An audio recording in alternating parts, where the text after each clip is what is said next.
صباح الخير. جبنا لكم شغلة بها أجر وثواب. شنو هاي الأجر وثواب؟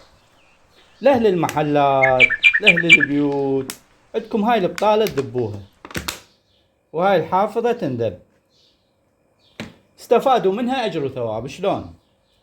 طبعا بالمناسبة للجيش والشرطة والحشد اللي مكاناتهم مقطوعة واجباتهم، اللي بالصحراء مكانات مقطوعة، هاي البطالة مو كان مذبهن، زرفن بهاي الطريقة. انتبهوا، بأي مسمار تحمي والثقبة، ثقبهن بهاي الطريقة. طبعا واحدة منا اثنين بالبطل. هذا تشده بأي شي عندك، حبل، بأي شي تقدر تشده.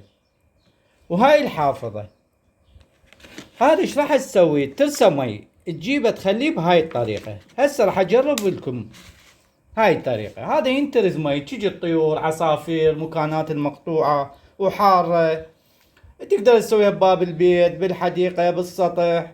هاي بيها اجر وثواب. راح ترسن وشوفوا. هسه ترستن مي، ايش راح اسوي؟ اجيب هاي الحافظة اخليها بهاي الطريقة.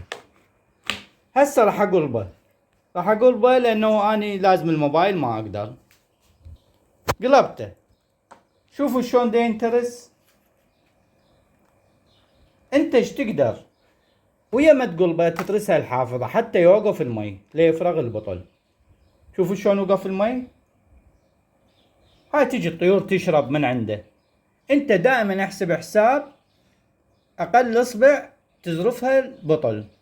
هاي انتصل يجن طيور يشربن. قبل ما تقلبه تقدر هذا ترسى مي، يعني قلبته ترسى مي حتى هذا يبقى متروس. هسه شوف، كل ما يشربن منه راح يرجع ينترس. شغلته سهلة وما تحتاج اي شي. هذني كلهن ينذبن. هاي تقدر تشدها بعلاقة، تشدها بخيط، بأي شي، وأنا بالخدمة دلل.